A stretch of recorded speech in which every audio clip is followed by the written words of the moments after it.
Itu jamaah sekalian dimuliakan Allah Subhanahu wa taala, memperhatikan Al-Quran itu sangat kemuliaannya buat kita. Semakin banyak perhatikan Al-Quran, semakin manfaatnya buat kita. Contoh, ayat Al-Kursi, satu ayat. Rasulullah SAW bersabda, "Man qara'a ayat Al-Kursi dubura kulli salatin laysa bainahu wa bainal jannati illa an yamut." Barang siapa yang membaca ayat Al-Kursi setiap habis salat fardu, tidak ada sesuatu yang mampu menghalanginya masuk surga. Ayat Al-Kursi ini satu ayat menjaminkan kita masuk surga. Kalau satu ayat menjaminkan kita masuk surga, gimana suratul Baqarah seluruhnya? Gimana lagi 30 juz Al-Quran? Kata Siti Aisyah radhiyallahu anha, jumlah tingkatan dalam surga Allah sesuai jumlah ayat Al-Quran. Oleh karena itu tidak ada yang lebih tinggi di dalam surga Allah daripada Ahlul Quran. Karena nanti Ahlul Quran ketika masuk surga, Allah suruh baca dan naik. Baca sebagaimana kamu baca di dunia dan naik posisimu dan darajatmu di dalam surga. Baca naik terus, baca naik sampai bersama Nabi Muhammad di darajat yang tertinggi di dalam surga Allah. Ini semua berkat Al-Quran.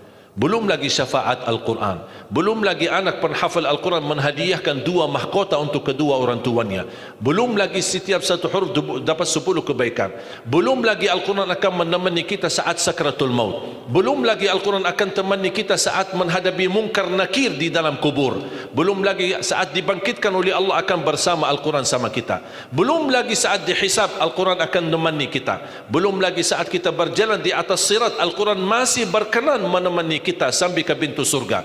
Bahkan ketika masuk surga Al-Quran tidak akan tinggalkan kita, masih terus masuk bersama kita di dalam surga sampai naik darjat yang tinggi di dalam surga Allah Subhanahu wa taala. Kewajiban kita cuma satu, coba berapa panjang balasan Al-Quran sampai ke surga, tapi diminta cuma satu, berkenan menjadikan Al-Quran teman kita di dunia.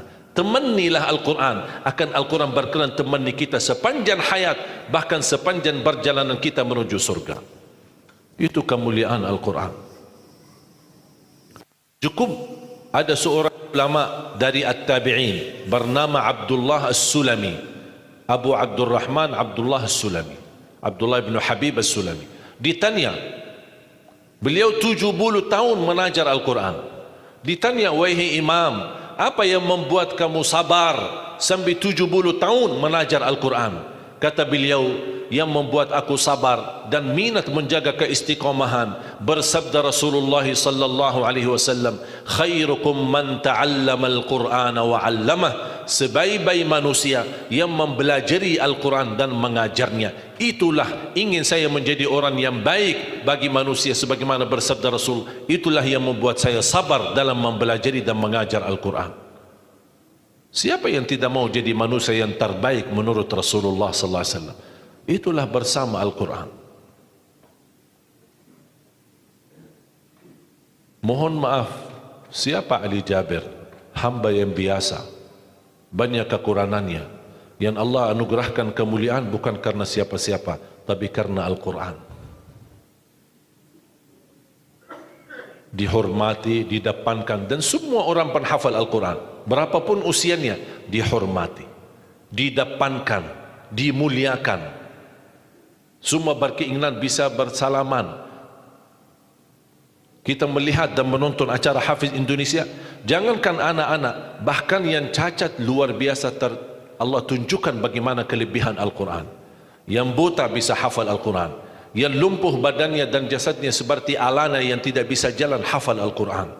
Naja yang luar biasa dahsyat, otaknya terganggu tapi bisa hafal Al-Quran. Dia tidak bisa baca, kasih Al-Quran suruh baca, dia tidak bisa baca.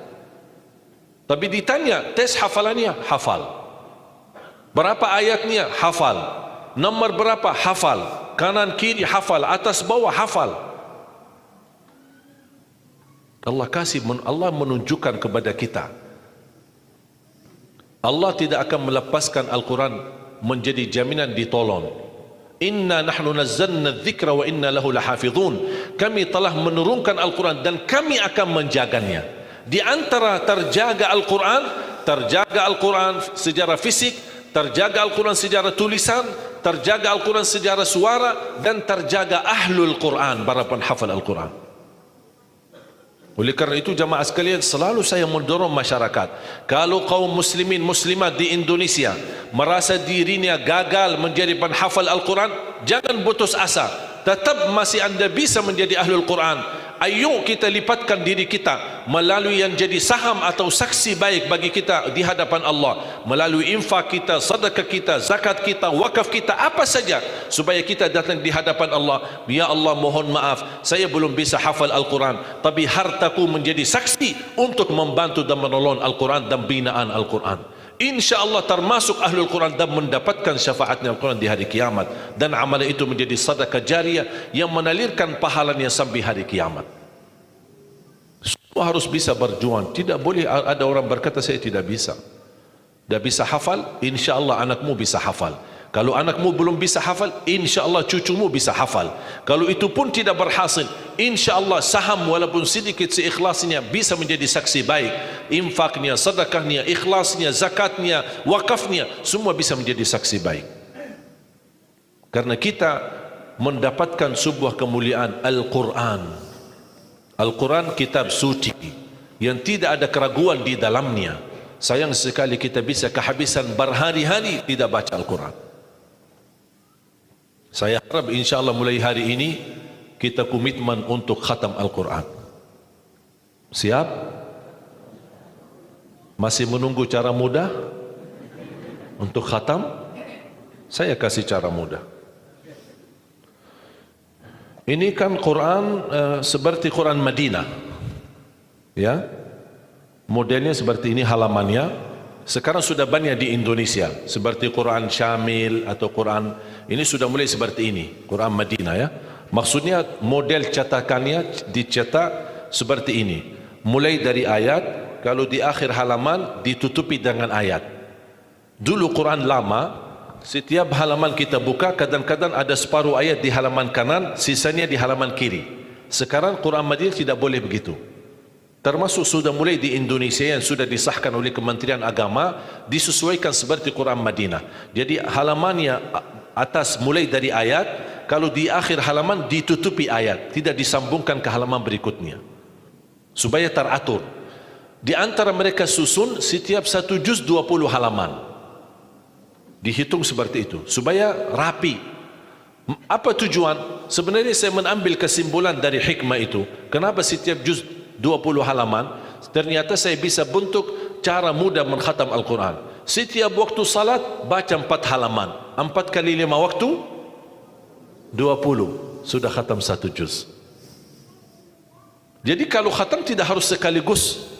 Jangan habis ceramah anda posisi iman yang mulai naik, semangatnya luar biasa, pulang ke rumah baca Al-Quran 1 juz, besoknya masih semangat baca 2 juz, 3 juz dan seterusnya. Begitu menurun semangat tidak baca 1 tahun. Tidak boleh terlalu semangat, tetap semangat tapi diatur semangatnya. Standar 1 juz, tidak usah berlebih-lebihan. Jaga 1 juz, sedikit demi sedikit, istiqamah lebih baik daripada banyak tapi terputus. Dan itu bersabda Rasulullah SAW, khairul amali adwamahu wa inqal, sebaik-baik amal sedikit tetapi istiqamah daripada banyak tapi terputus. Makanya setiap waktu salat baca 4 halaman, 4 kali 5 sudah 20. Kira-kira cocok? Hah? Siap bu? Mau fikir dulu ya? Kira-kira mau enggak lebih mudah lagi? Masih mau lebih mudah lagi ya? InsyaAllah masih ada, jangan khawatir, masih ada. Sebelum salat baca 2 halaman, habis salat baca lagi 2 halaman. Gimana kira-kira cocok? 2 halaman sebelum salat.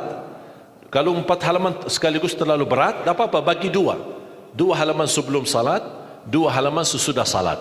Jadi berapa? 4 dikali 5 waktu berapa jadi? 20, sudah khatam 1 juz. Kira-kira siap? 2 halaman. Satu kertas.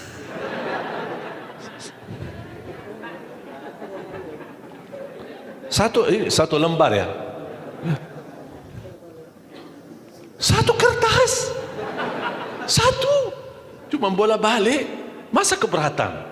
Cuma satu. Begitu sebelum salat, baca satu kertas, satu lembar. Habis salat, baca lagi satu lembar. Mohon maaf, lagi semangat. Mau nambah, jangan. Jangan tambah. Itu aja dijaga sampai selesai. Kalau ini bisa dijaga, insya Allah husnul khatimah.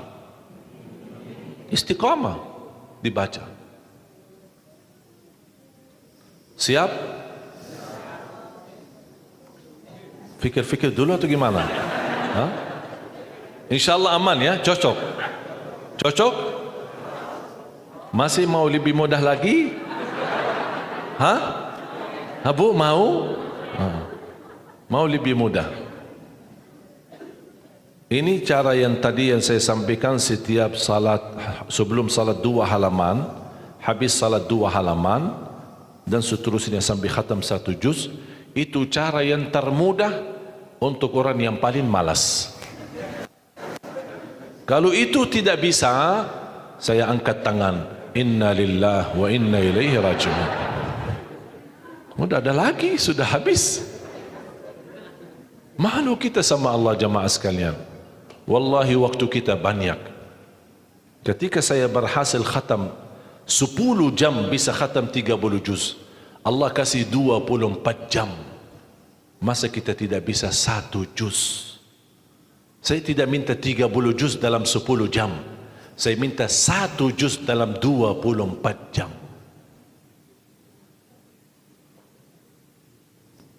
Dan saya nasihati, kalau ketika anda baca, jangan suka lihat halaman belakang. Itu yang membuat banyak berat. Misal baca Al-Baqarah, sambil dia baca, A'udzubillahi minasyaitonir rajim, Bismillahirrahmanirrahim, Alif Lam Mim, Dzalikal kitabu la raiba fihi, Hudan lil muttaqin, alladzina yu'minun.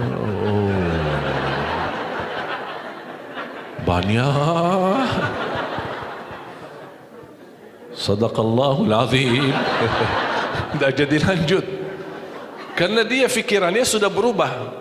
Dia tidak melanjutkan apa yang dia baca, tapi dia sudah membuka jumlah halaman begitu terlalu banyak. Aduh ya Allah. Bukan saya tidak mau, masalah tidak ada waktu. Alasannya tidak ada waktu. Padahal kalau dia lanjut, ada kesibukan, tidak apa-apa, berhenti. Berhasil 2 halaman, berhenti. Ada urusan, aktivitas, ada tamu di rumah, tidak apa-apa. Layani sebentar, habis pulang, lanjut lagi. Walaupun 1 halaman, walaupun separuh halaman, tidak apa-apa. Tunjukkan yang terbaik, walaupun itulah kemampuanmu. Tunjukkan. Ya Allah, mohon maaf, kemampuan saya cuma separuh halaman. Tak apa-apa. Allah senang apapun yang kita kasih. Allah senang asal istiqamah. Allah suka. Allah tidak minta yang banyak, Allah minta yang terbaik.